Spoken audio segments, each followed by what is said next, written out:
If you've ever been told you're too much, too sensitive, too emotional, too dramatic, for simply reacting like a human being to unfairness, then you already know a piece of my story. My name is Lena, and for most of my life, those words were a brand, seared onto my soul by the very people who were supposed to cherish me, my parents. They were words that invalidated my feelings, dismissed my pain, and slowly, insidiously, chipped away at my self-worth. And they became the soundtrack to a childhood and an adulthood lived under the crushing weight of their impossible expectations. My parents, bless their hearts, were pillars of their community. My father, a successful corporate lawyer, commanded respect with his sharp intellect and even sharper suits. My mother, an elegant and impeccably organized interior designer, maintained a perfect home and a flawless social calendar. To the outside world, we were the epitome of the ideal American family, successful, polished, and seemingly harmonious. But behind the closed doors of our immaculate suburban home, a different reality played out. Their expectations were a silent, ever-present force, like an invisible current pulling me towards a predefined destiny. From a young age, I was groomed for perfection. Every grade had to be an A. Every extracurricular activity had to be prestigious. Every choice, from my clothes to my friends, was scrutinized, implicitly or explicitly, for how it reflected on them. My older brother, Michael, the golden child, seemed to effortlessly glide through this high-pressure environment, always meeting their expectations with a cheerful, easygoing compliance. He was the athlete, the popular one, the one who effortlessly absorbed their lessons of pragmatism and superficial perfection. I, the quiet, artistic one, the one who felt things deeply, was always struggling to fit into their meticulously crafted mold. "Lena, why are you crying?" my mother would ask, her voice laced with exasperation, whenever a harsh word from a teacher or a perceived slight from a friend sent tears welling in my eyes. "It's just a game. Don't be so sensitive." Or my father, after I'd poured my heart into a creative writing assignment that received a B+. "You're too emotional about this, Lena. It's just a grade. You need to develop a thicker skin if you want to succeed in the real world. Stop being so sensitive." The phrase "too sensitive" became their all-purpose dismissal.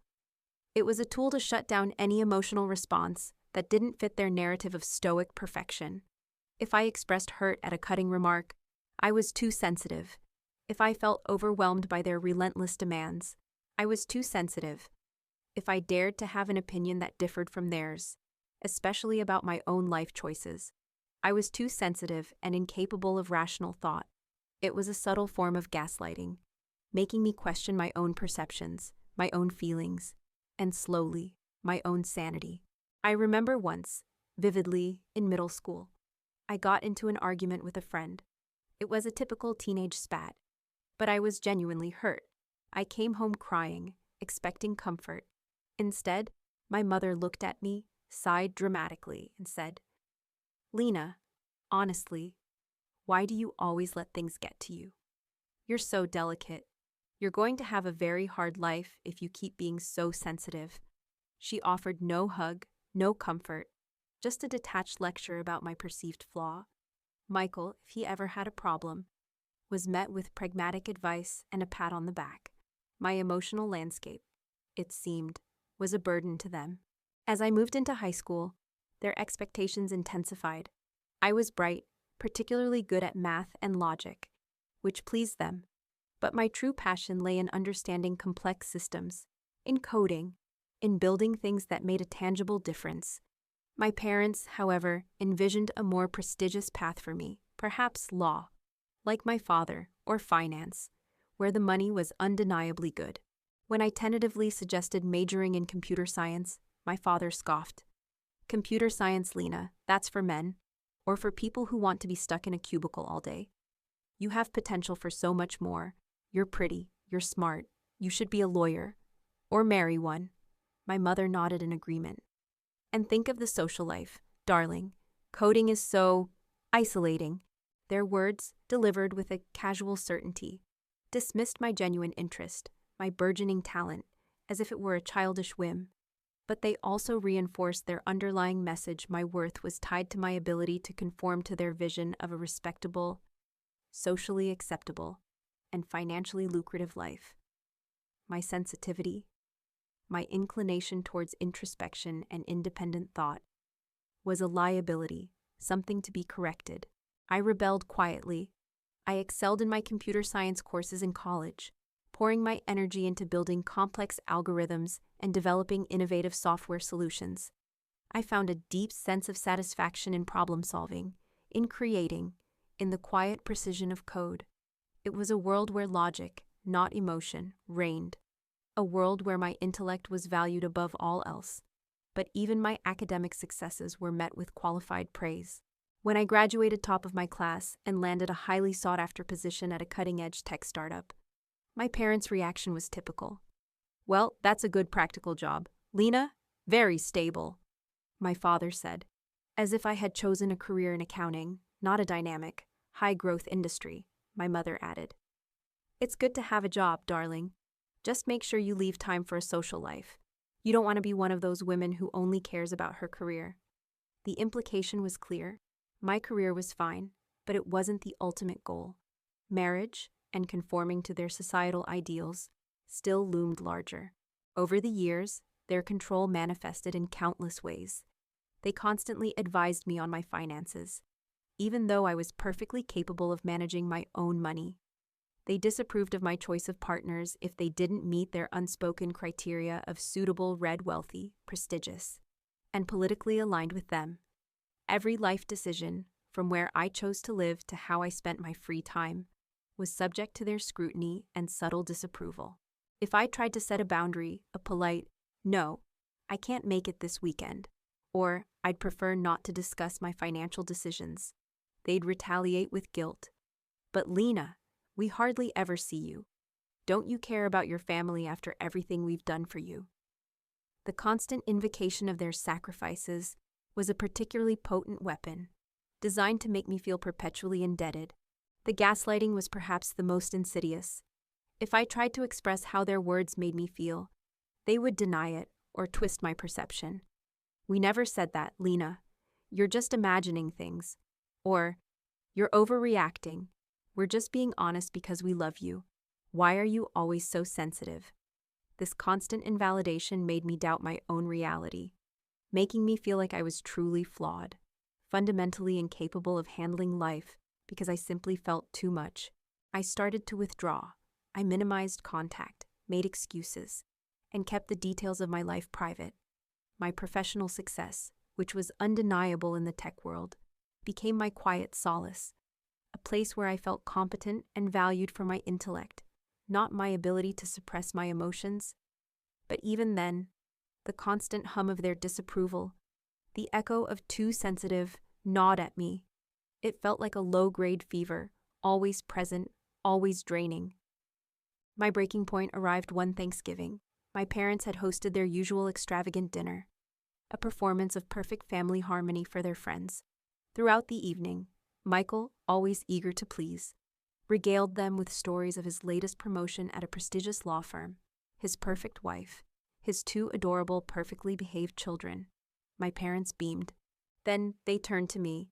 "So, Lena," my father began, his voice taking on that familiar, slightly condescending tone. "Still single, no new prospects.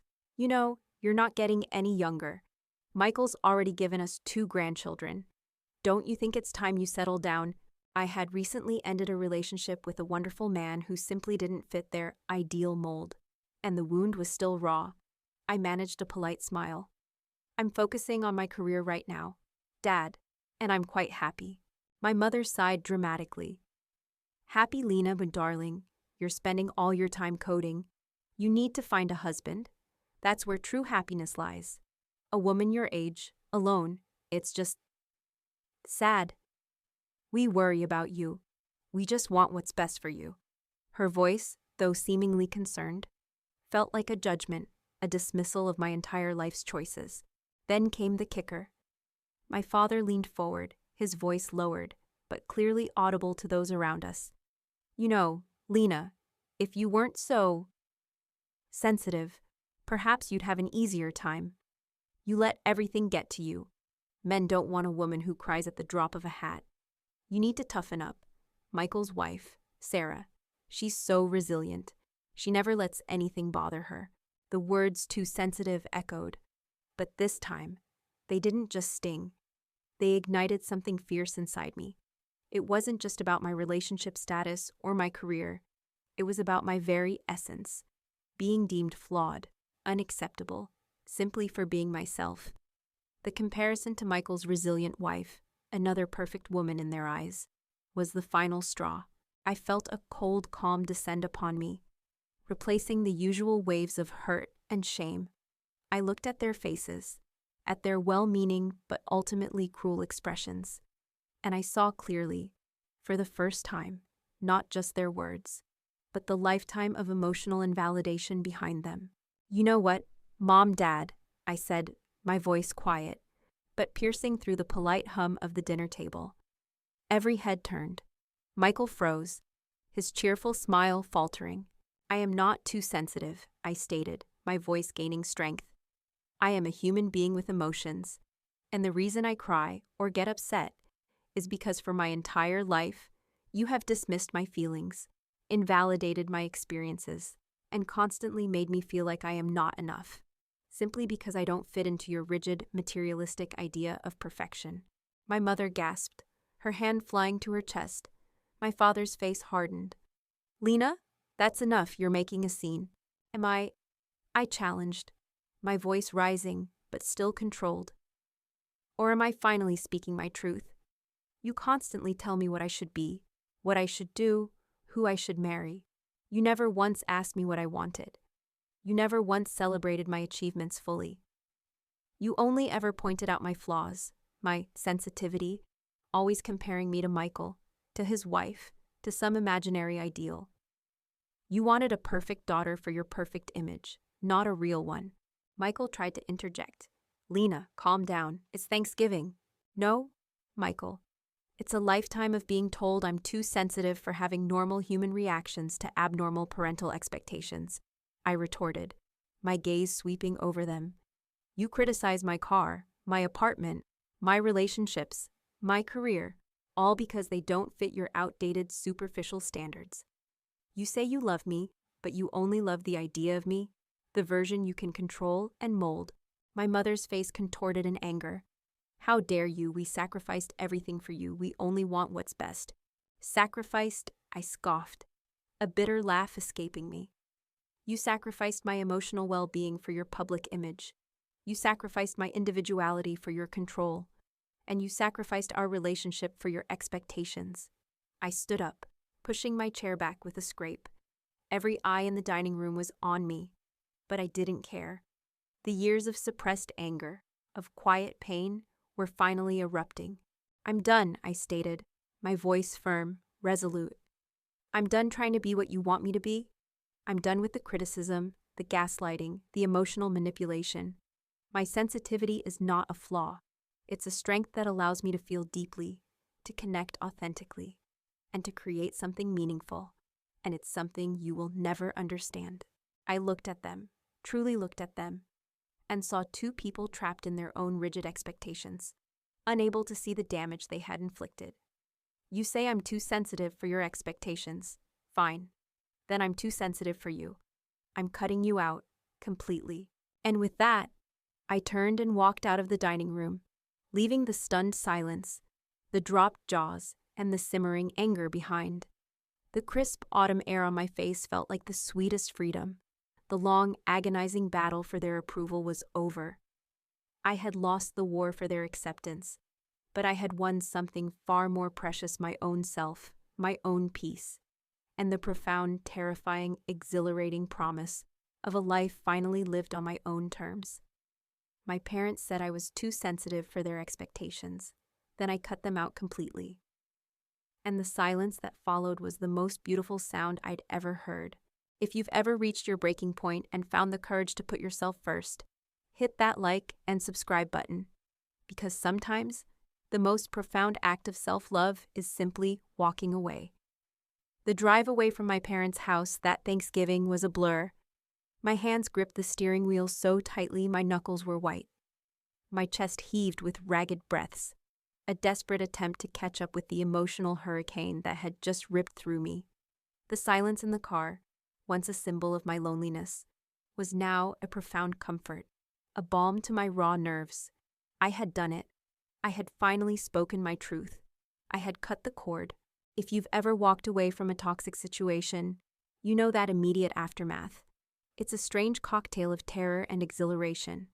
There's the fear of the unknown, the pang of guilt for disrupting the established order, but then there's that undeniable surge of liberation, the feeling of space opening up inside you where suffocating pressure once resided. For me, it was a release I had craved for decades. I drove until I reached my apartment, a quiet, minimalist space I had meticulously designed to be my sanctuary. It was my antithesis to their cluttered, opulent home, a place where every object served a purpose, and peace reigned. I collapsed onto my sofa, the lingering scent of their gourmet Thanksgiving meal still faintly clinging to my clothes, a stark contrast to the clean, calm air of my own living room. The tears came then, hot and stinging, but they were different this time. Not tears of sadness or shame, but tears of pure, unadulterated release. It was the weeping of a soul finally unburdened, the culmination of years of suppressed pain and unacknowledged hurt. As I cried, my mind, no longer stifled by the need to conform, began to replay my past, providing clarity on the intricate dance of control and expectation that had defined my relationship with my parents. My parents operated on a system of conditional love, though they would never admit it. Their affection, their approval, was always subtly tied to my adherence to their stringent standards. From the clothes I wore to the friends I kept, every aspect of my life was subject to their scrutiny. Michael, my older brother, seemed to intuitively understand this game. He was the perfect son, the golden child. He played the right sports, dated the right girls, pursued the right career path naturally, and married the right woman, Sarah, a poised, resilient woman who never seemed to have a hair out of place or an emotion out of line. Michael absorbed their expectations and thrived under their approval, becoming the embodiment of their ideal. I, however, was always the anomaly. I was the one who asked too many questions, who felt things too deeply, who preferred the quiet logic of computers to the performative social graces they so valued. My parents, steeped in traditional gender roles and an unwavering belief in external validation, simply didn't know what to do with me. Lena, why can't you be more like Michael? My mother would sigh, exasperated, when I spent hours reading about coding instead of going to a school dance. He's so outgoing, so well-adjusted. You're always in your own head. My father, ever the pragmatist, would offer advice that always circled back to what was sensible or respectable. When I wanted to volunteer at a local animal shelter in high school, he scoffed. Lena, that's fine, but it's not going to get you into a good college. You should be interning at a law firm. Get some real experience. Their constant comparisons to Michael were particularly insidious. He was held up as the shining example, the mold I could never quite fit. Every achievement of mine, no matter how significant, was measured against his and found wanting. When I got into a prestigious university for computer science, my mother's first words were, "That's good, dear." But Michael got a full scholarship to an Ivy League for law. Don't you think you could have aimed a little higher? The joy, the pride I felt would instantly curdle into a familiar sense of inadequacy. The financial aspect was another subtle but potent tool of control. While they showered Michael with lavish gifts, paid for his expensive graduate education, and even helped with the down payment on his sprawling suburban home, my financial independence was expected, almost demanded. "You're so good with money, Lena," my father would say, a thinly veiled expectation in his voice. "We know you can handle it. We're focused on helping Michael get his start." It wasn't that I needed their money, I was a high-earning software engineer, but it was the principle, the clear disparity in their emotional and financial investment. It felt like I had to earn my independence, while Michael simply had it handed to him. The too sensitive label became their ultimate weapon of emotional manipulation. Whenever I voiced hurt, frustration, or even anger at their criticisms, they would turn it back on me. "Why are you so upset? We're just trying to help you. You're overreacting." This was classic gaslighting. making me doubt my own sanity, my own feelings. I'd leave conversations with them feeling confused, guilty, and convinced that I was indeed flawed, that my emotions were a burden, a weakness. I remember a conversation vividly with my mother when I was in my mid-20s. I had just launched a successful new software product at my company, a project I had poured my heart and soul into. I called her, bubbling with excitement, hoping for genuine enthusiasm. "Mom, the launch went perfectly. The reviews are incredible, and sales are through the roof." Her response was a long pause. Then, "That's nice, dear. But Michael just closed that huge merger deal. He's probably going to make partner next year. And his wife, Sarah, just announced they're expecting their third. Isn't that wonderful? When are you going to give us some good news like that?" The air went out of my lungs. My achievement, my joy, instantly deflated, replaced by the familiar ache of inadequacy. I felt like a child, still begging for a crumb of approval that would never truly come. Another time, they insisted I attend a family dinner with a distant relative they wanted to set me up with. A very eligible read, very wealthy and boring stockbroker. I politely declined, explaining I had plans. My mother erupted. "Lena, why are you so selfish? We're trying to help you. You're nearly 30. Do you want to end up alone? You need to put yourself out there. If you weren't so sensitive about every little thing, you'd have a much easier time finding a good man." The accusation that I was selfish, when I was simply trying to live my own life, to protect my own time, was a constant refrain. It was a suffocating web of emotional and psychological control, woven with threads of guilt, obligation, and the ever-present threat of their disapproval. For years, I believed them. I truly believed I was too sensitive. I internalized their criticisms, trying to toughen up, to suppress my feelings, to become the stoic, compliant daughter they wanted.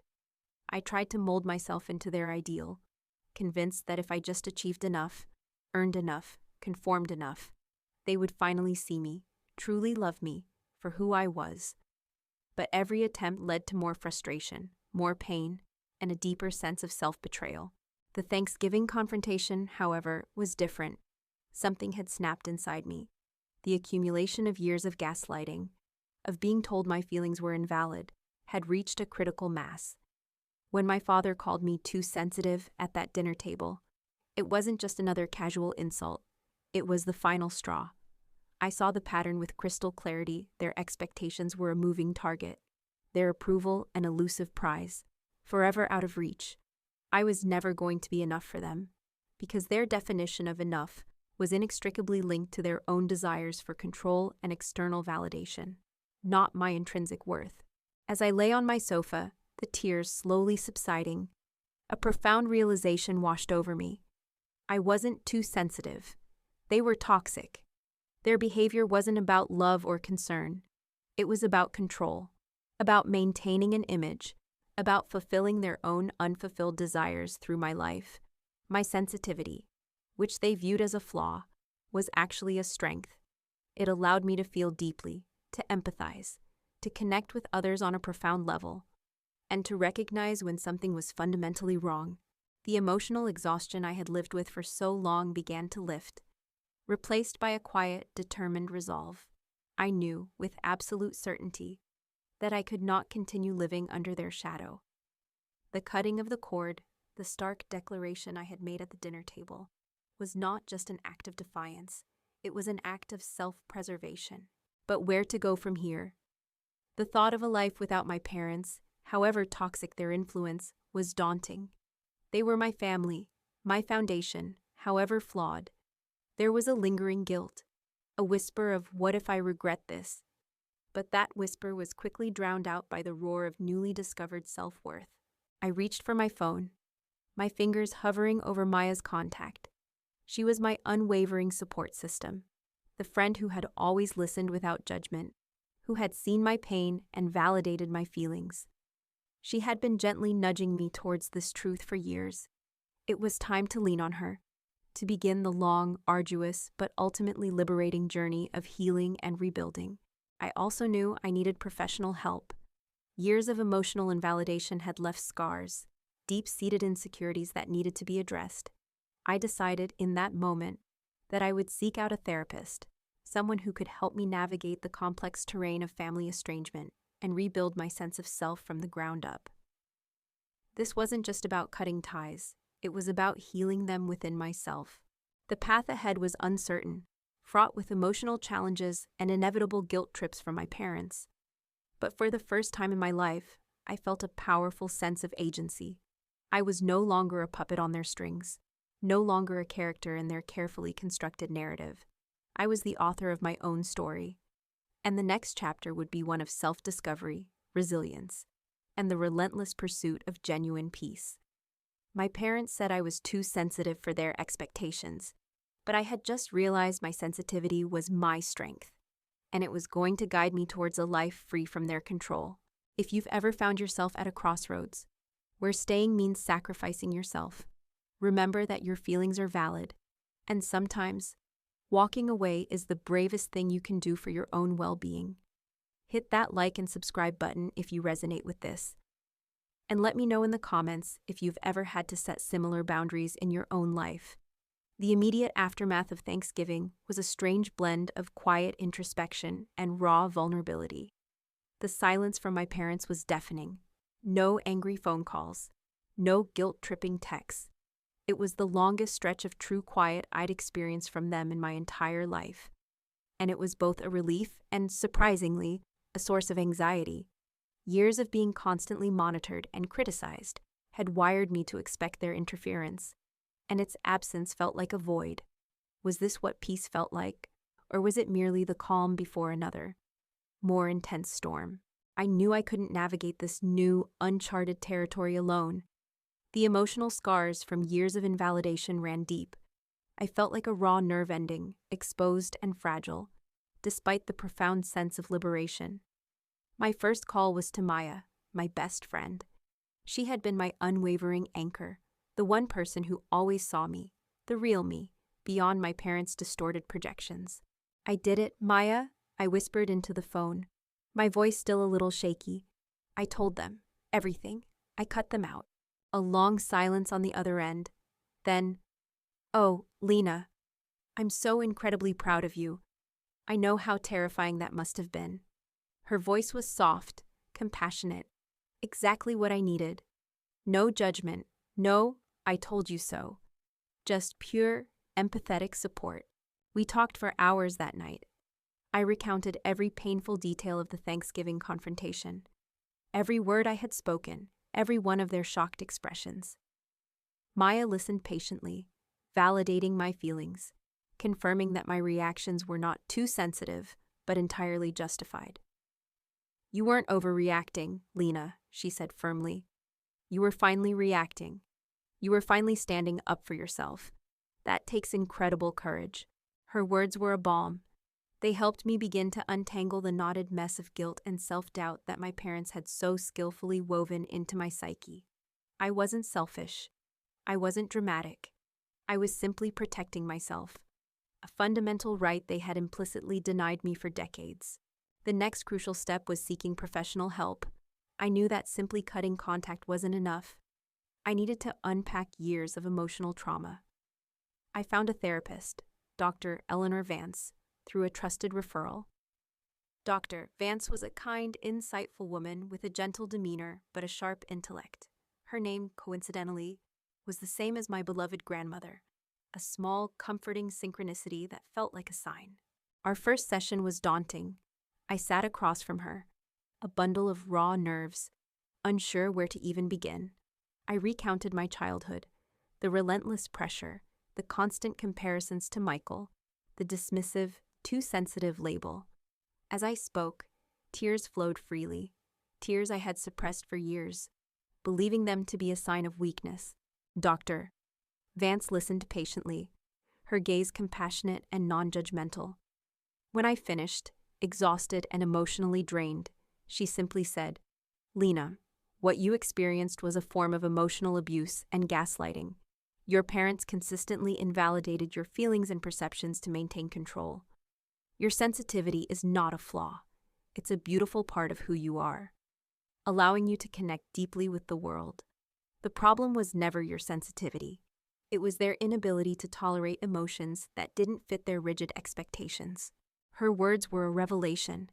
It was the first time a professional, an impartial outsider, had so clearly articulated the insidious nature of my parents' behavior. It wasn't me, it wasn't my flaw, it was their dysfunction. The realization was both shattering and incredibly liberating. It was like a thick fog finally lifting, revealing a clear path I had been unable to see. Over the following weeks and months, therapy became my sanctuary. Dr. Vance helped me identify the patterns of toxic behavior that had plagued my family dynamics. We delved into the concept of boundaries, what they were, why they were essential, and how to establish and maintain them in relationships. I learned that boundaries weren't about punishing others. They were about protecting my own mental and emotional well-being. They were an act of self-love. I started journaling, a practice Dr. Vance encouraged. I wrote about my suppressed anger, my lingering guilt, my fears for the future. The act of putting my thoughts and feelings onto paper, without judgment, was incredibly therapeutic. It allowed me to process emotions I had bottled up for decades. I also began to actively rebuild my self-esteem. Dr. Vance encouraged me to list my accomplishments, my strengths, my unique qualities, things my parents had rarely, if ever, acknowledged. My analytical mind, my problem-solving skills, my creativity in coding, my empathy, my resilience, my quiet determination. I started to see these not as insignificant details, but as fundamental parts of my identity, each a valuable asset. During this period of profound internal work, the silence from my parents continued. It was an eerie quiet, punctuated only by the occasional strained text from Michael, usually a brief check-in that avoided any mention of the Thanksgiving confrontation. He was clearly caught in the middle, a position I didn't envy. I responded politely but kept the conversation superficial, unwilling to open the door to further emotional turmoil. My focus turned inward and outward towards cultivating healthy relationships. I spent more time with Maya, cherishing her unwavering friendship. We explored new hobbies together, took weekend trips, and simply enjoyed each other's company. A stark contrast to the performative social obligations my parents had always pushed me towards. I also started to consciously seek out new connections, people who shared my values and celebrated my authentic self. I joined a tech community group, a book club, and even a local hiking club. I found myself drawn to individuals who were genuine, intellectually curious, and emotionally mature. People who listened more than they spoke, who supported each other without judgment, and who valued connection over status. In these new relationships, I practiced setting small, healthy boundaries. If someone made a comment that made me uncomfortable, I would politely address it, rather than just internalizing it. If I felt overwhelmed, I would communicate my needs directly. It was challenging at first, but with each successful interaction, my confidence grew. I realized that true connection thrived in an environment of honesty and mutual respect, something that had been conspicuously absent in my relationship with my parents. One evening, about 2 months after Thanksgiving, I received a phone call from my mother. My heart immediately leapt into my throat, a primal fear response I was trying to unlearn.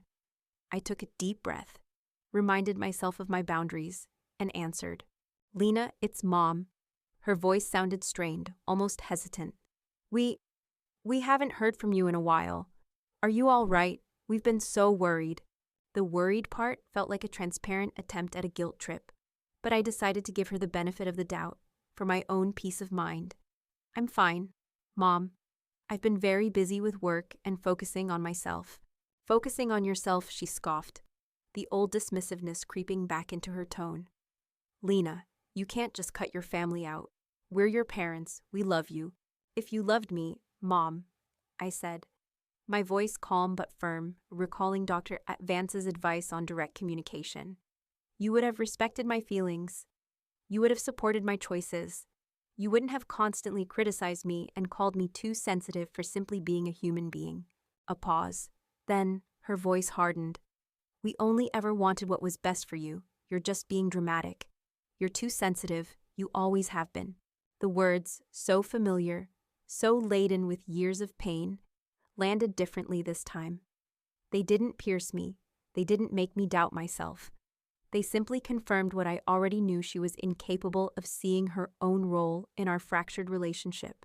She was stuck in her own narrative, unwilling or unable to acknowledge the damage she had inflicted. "Mom," I said, my voice tinged with a quiet sadness, "I told you at Thanksgiving that I'm done. I'm not going to continue a relationship where my feelings are dismissed and I'm constantly criticized. I need space to heal.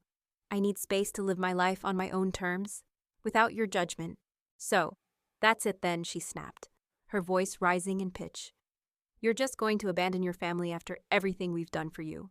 "I'm not abandoning anyone, Mom," I stated. "I'm setting a boundary, a very clear boundary. This is for my well-being. And until you are willing to acknowledge the impact of your words and actions, and treat me with respect and empathy, I cannot have you in my life in the same way." The line went silent for a moment.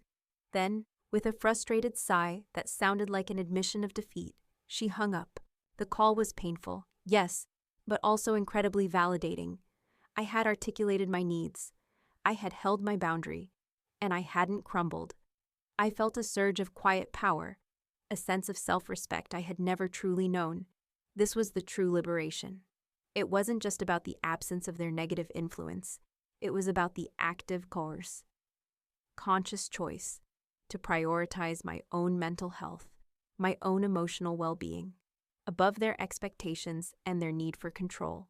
The healing process was long and arduous, filled with moments of doubt and residual guilt, but with Maya's unwavering support, Dr. Vance's compassionate guidance, and the active cultivation of new, healthy relationships, I slowly, meticulously began to rebuild. I stopped waiting for their approval, and instead, I started approving of myself. I embraced my sensitivity as a superpower, a depth of feeling, an empathetic core that allowed me to connect authentically with the world, to create impactful technology, and to build a life filled with genuine joy and true connection. My parents said I was too sensitive for their expectations, but I was finally realizing that my sensitivity was a gift, leading me to a life of profound peace and self-acceptance. If you're on a similar journey of healing and self-discovery, remember that your feelings are always valid, and that prioritizing your mental health is never selfish. Hit that like and subscribe button if this resonated with you, and let me know in the comments how you're building your own boundaries and finding your peace. The silence from my parents, initially a welcome relief, eventually transformed into a new kind of pressure. It was the silence of unspoken judgment, of passive aggression, a constant hum beneath the surface of my attempts to rebuild my life. They weren't calling, but the messages I received through Michael, or through distant relatives, were clear. I was the problem. I was the bad daughter who had abandoned her loving parents. And the guilt, that insidious, deeply ingrained emotion, still tried to creep into the newly opened spaces of my mind. If you've ever felt the invisible pull of familial obligation, even when that obligation is harmful, then you know the struggle. There were moments, especially in the quiet of the night, when I questioned everything. Had I overreacted? Were they really just concerned parents who loved me in their own misguided way? The gaslighting had been so effective for so long that even now, on my path to liberation, it sometimes whispered doubts into my ear. But then, I would remember Dr. Vance's words, "Your feelings are valid, Lena. Their inability to tolerate those feelings is their dysfunction, not yours."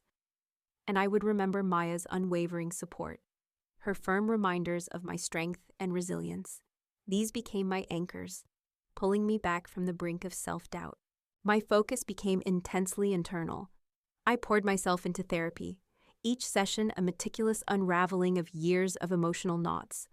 Dr. Vance guided me through exercises that helped me identify and challenge the negative self-talk I had internalized. We explored the roots of my parents' need for control, often stemming from their own anxieties about image, status, and what they perceived as failure. Understanding their motivations, while not excusing their behavior, helped me to depersonalize their actions. It wasn't about me being too sensitive. It was about them being unable to cope with anything less than their version of perfection. Professionally, my work at the tech company became an even greater source of solace and validation. I led a major new project, an innovative software solution that required intense focus and problem solving. My team, a diverse group of brilliant and supportive individuals, valued my insights, respected my boundaries, and celebrated my successes without reservation or comparison. It was a stark, healing contrast to the competitive, critical environment of my family. I received a significant promotion and a substantial raise, tangible proof of my capabilities that had nothing to do with my parents' approval. As my internal strength grew, I began to tentatively test the waters of setting clearer boundaries with my family, especially with Michael. He was my brother, and despite our vastly different upbringings, I still loved him.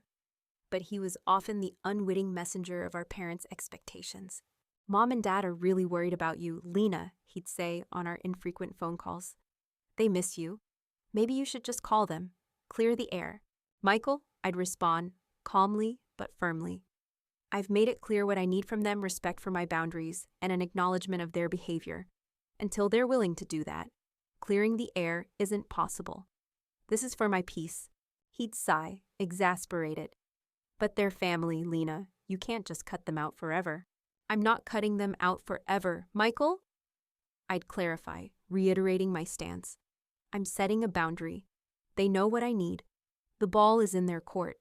This pushback, delivered calmly but consistently, eventually led to a subtle shift in Michael's approach. He still relayed messages, but they became less accusatory, more neutral. He started to see, I think, the profound impact their behavior had on me. He wasn't fully on my side, but he was no longer an unwitting participant in their emotional manipulation. The true test of my newly fortified boundaries came during the Christmas holidays. I had decided not to attend their annual, elaborate Christmas Eve dinner. The thought of sitting through hours of veiled criticisms and subtle gaslighting filled me with dread. It was an intentional choice, a powerful act of self-care. My mother called, her voice carefully modulated, attempting to project wounded concern. "Lena, darling, we're so disappointed you won't be joining us. The whole family will be here. It just won't be the same without you. Don't you care about family traditions?" "Mom," I said, my voice steady, "I care about my well-being, and attending a large gathering where my feelings are routinely dismissed is not conducive to my peace. I need space." Her voice hardened. "Space? What kind of daughter talks about space at Christmas? We're your parents. We raised you. This is incredibly disrespectful." Disrespectful is constantly criticizing my life choices, invalidating my emotions, and comparing me to Michael, I countered, my voice gaining strength.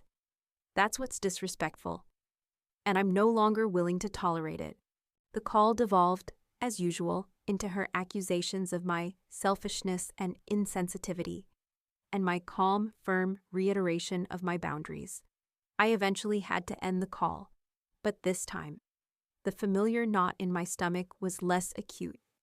I felt a sense of quiet triumph. I had held my ground. The Christmas Eve dinner passed without me, and for the first time, it was genuinely peaceful.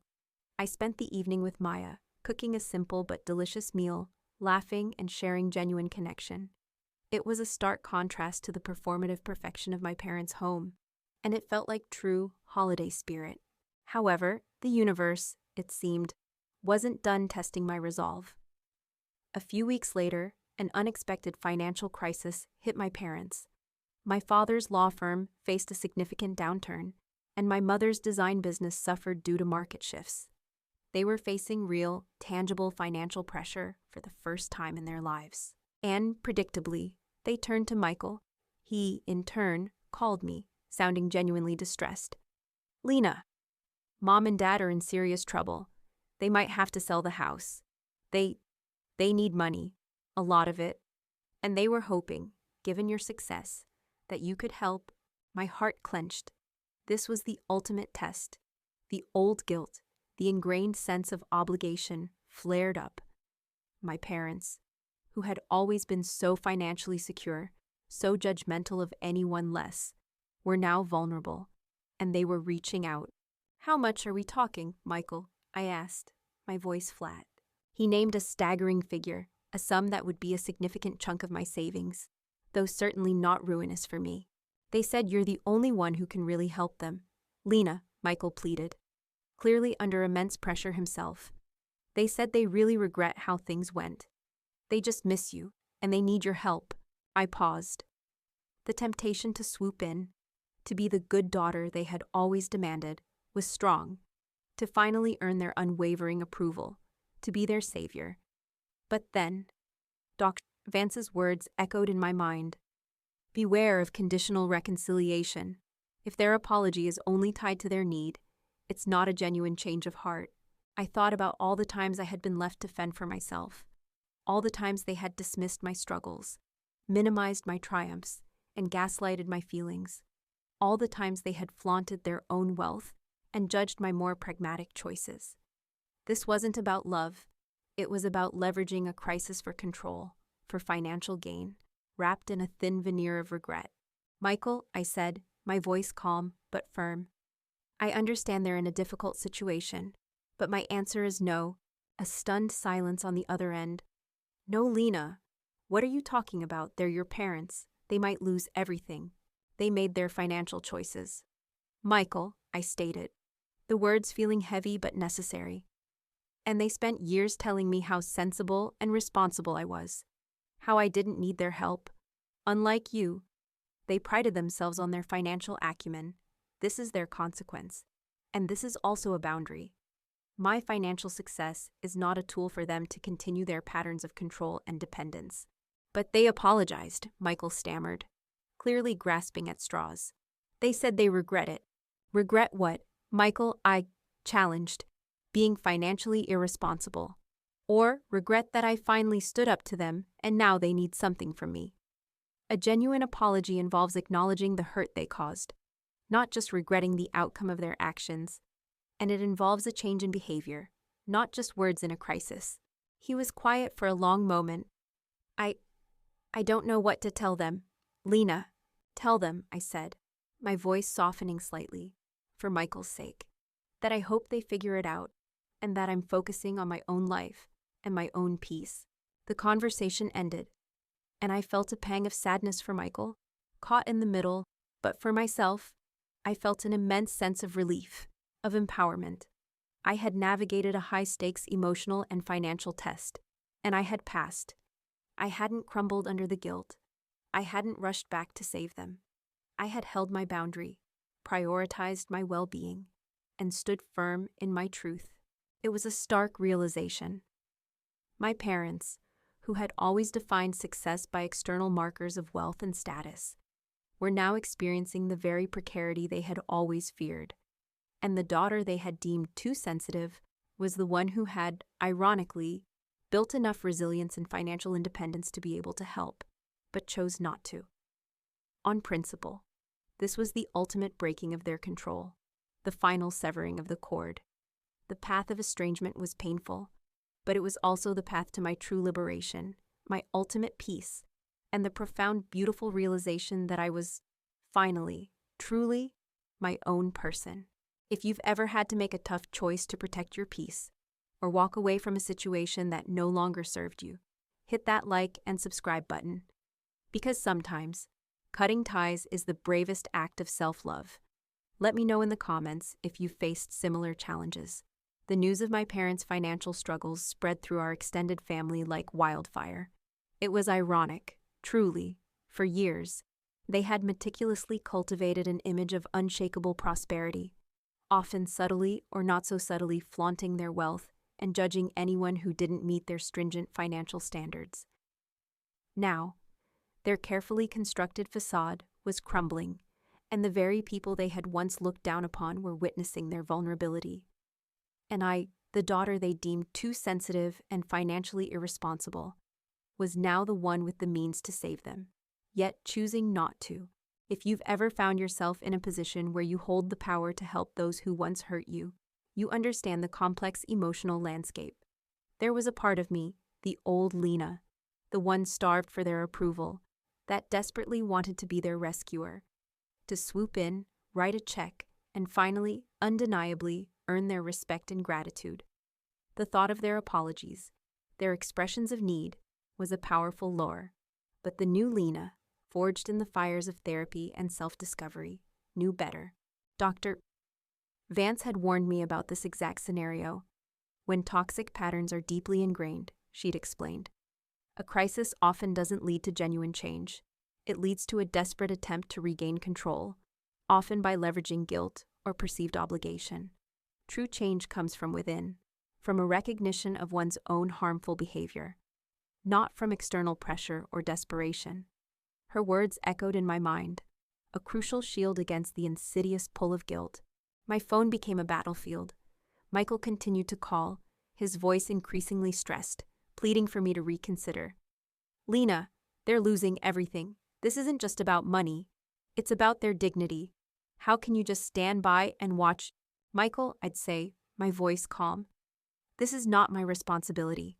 They built their financial life. They chose their priorities. And for years, they dismissed my concerns, my feelings, my very being. This is a consequence of their choices, not a burden I need to bear. Then came the calls from my mother, a masterclass in emotional manipulation. She started with outright pleas, her voice trembling. Lena, please, your father is so distressed. We don't know what to do. Your brother isn't as established as you are. You're our only hope. I listened, my heart aching with a complex mix of pity and frustration. Mom, I'm sorry you're going through this, I'd reply, maintaining my emotional distance. But I told you I'm not going to be your financial savior. This is not my problem to solve. When pleas didn't work, she resorted to guilt. After everything we've done for you, Lena, the sacrifices we made, is this how you repay us? You're so cold, so ungrateful, you've changed. Lena, you used to be such a loving daughter. This is what focusing on yourself does. It turns you into a monster. This was the escalation I had been preparing for. The gaslighting, the emotional blackmail, the attempts to rewrite history, it was all there. But this time, I didn't crumble. I didn't cry. I didn't doubt myself. Mom, I stated, my voice steady, betraying none of the internal turmoil. I've changed because I learned to value myself. I learned that my feelings are valid. I learned that a loving relationship is built on respect, not control or financial leverage. And yes, my focus on myself means I will no longer tolerate being called cold or ungrateful for setting healthy boundaries. She launched into a full-blown tirade, her voice rising in pitch, accusations tumbling out one after another. You're heartless. You're selfish. We were right. You are too sensitive. You can't handle real life. You'll end up alone, bitter and miserable, just like we always warned you. This was it, the final, brutal confrontation. The words "too sensitive" echoed, but now they had no power. They were hollow, empty vessels filled with her own desperation. You want to know what too sensitive is? Mom, I said, my voice cutting through her rant, gaining a chilling calm. It's a child being told her feelings don't matter. It's a daughter constantly compared to a golden child. It's spending a lifetime trying to earn love that was always conditional. That's too sensitive, Mom. And I'm done being sensitive to your expectations. I took a deep breath, the decision hardening in my soul. This wasn't just about money. It was about severing the last, invisible threads of control she held over me. It was about choosing my own peace, irrevocably. I am officially cutting contact, Mom, I stated, my voice clear and unwavering. This means no more phone calls, no more texts, no more emails. I will not be attending any family gatherings. I need complete space to heal from the decades of emotional damage you have inflicted. A stunned silence on her end. She hadn't anticipated this. She thought her accusations would break me, bring me back into line. You can't, she finally choked out, her voice filled with a desperate, raw disbelief. I'm your mother. This is blackmail. You're just trying to punish us because we need your help. No? Mom, I replied, the words feeling heavy, yet liberating. This isn't blackmail. This is a consequence.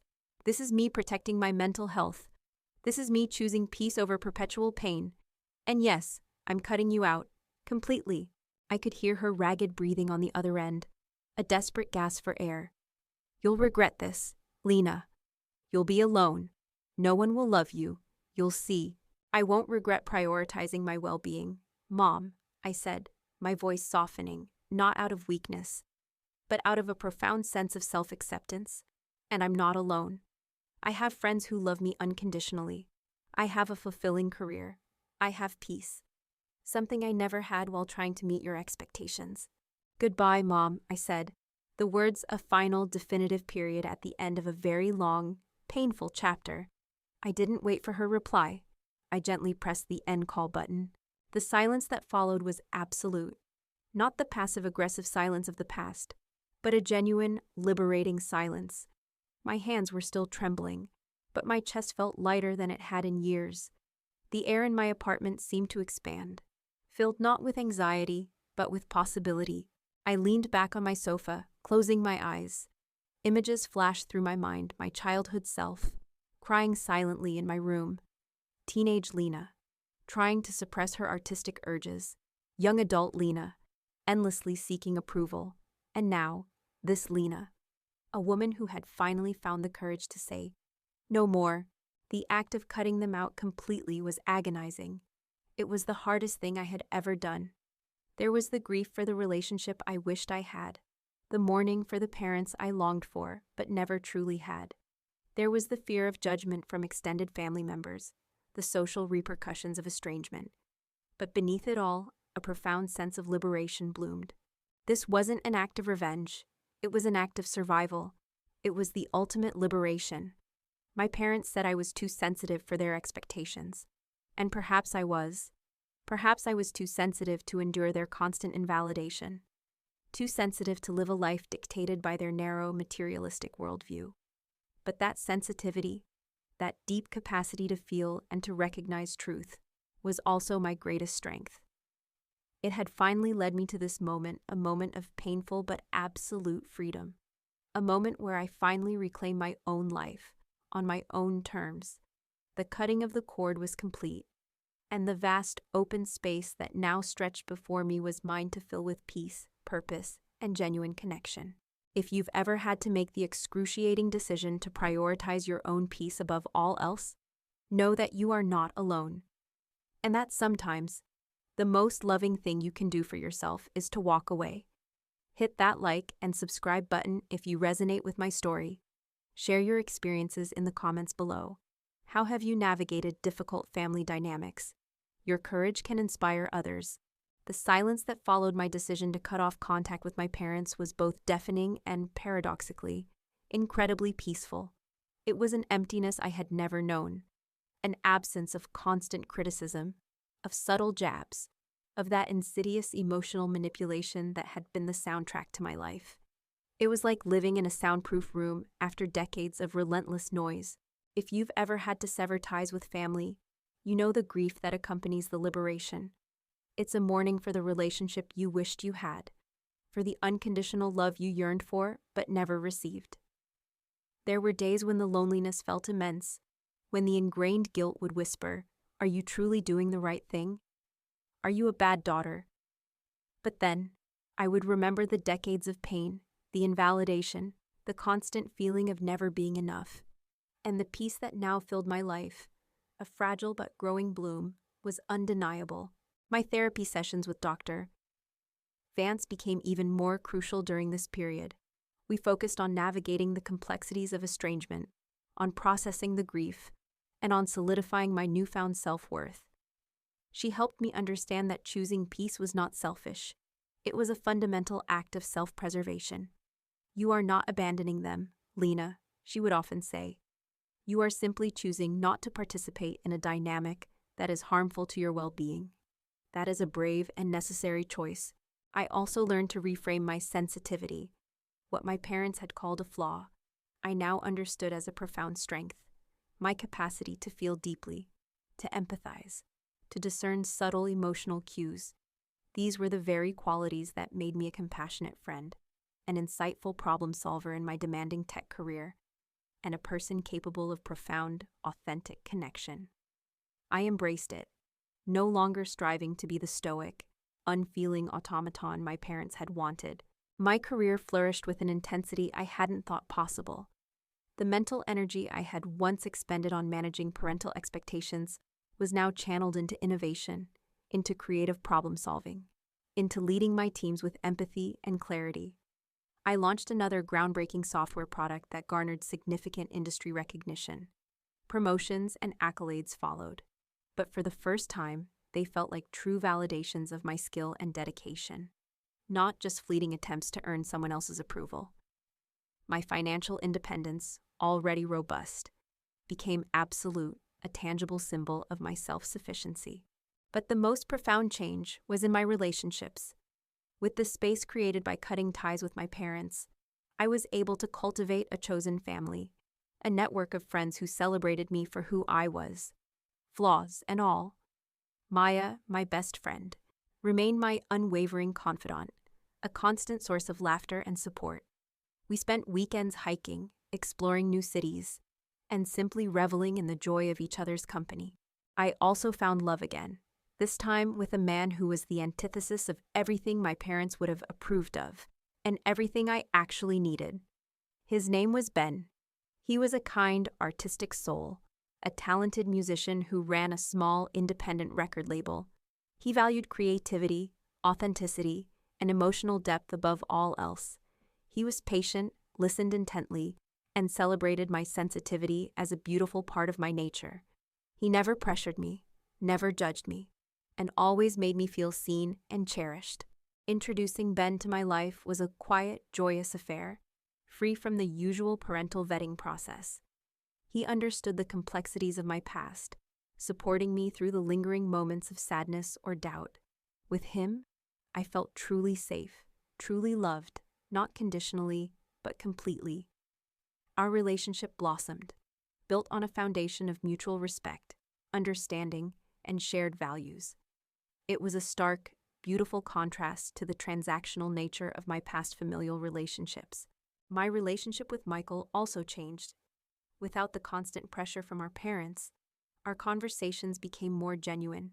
He expressed his own subtle frustrations with our parents' continued demands and their inability to take responsibility for their financial situation. He saw my peace, my evident happiness, and I think, in a way, it prompted him to reflect on his own choices. While we didn't always agree, and the chasm created by our parents' behavior was still present, we were building a cautious, more authentic sibling bond, free from the old patterns. Years passed. My parents continued to struggle financially. They eventually had to sell their beloved, sprawling house, the symbol of their carefully constructed image, and downsize significantly. I heard about it through Michael. He told me they were bitter, still blaming external forces, and sometimes even me, for their misfortunes. But their anger, their blame, no longer touched me. It was their narrative, not mine. I never regretted my decision to cut them out. It was a choice born of necessity, a vital act of self-preservation. The silence, initially daunting, had become the fertile ground for my own growth, my own peace. I had built a life rich in purpose, genuine connection, and profound self-acceptance. The lessons I learned were invaluable. Your feelings are always valid. No one has the right to tell you that you are too sensitive for reacting authentically to pain or disrespect. Boundaries are not cruel. They are crucial. They are an act of self-love, a way to protect your mental and emotional health from the toxic dynamics.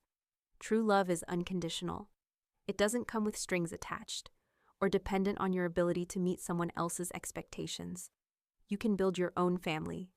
Blood relations don't always equate to healthy relationships. Your chosen family, built on genuine connection and mutual respect, can be your most powerful support system. Healing is a journey, not a destination. It's a continuous process of self-discovery, forgiveness of yourself and perhaps of others, and embracing your authentic self. My parents said I was too sensitive for their expectations, and maybe I was. Too sensitive to endure a lifetime of emotional invalidation. Too sensitive to live a life dictated by their approval. But that sensitivity, that deep well of empathy and insight, ultimately guided me to a life of profound peace, purpose, and genuine connection. It led me to discover that my greatest strength lay not in conforming, but in courageously choosing my own path, and finally, completely loving myself. If you've ever been told you're too much for simply being yourself, know that your true power lies in embracing every part of who you are. And if you're navigating similar difficult family dynamics, remember that setting boundaries, however painful, can be the most liberating act of your life. Hit that like and subscribe button if my story resonated with you. Drop your own experiences with healing and building your chosen family in the comments below. Your journey can inspire others.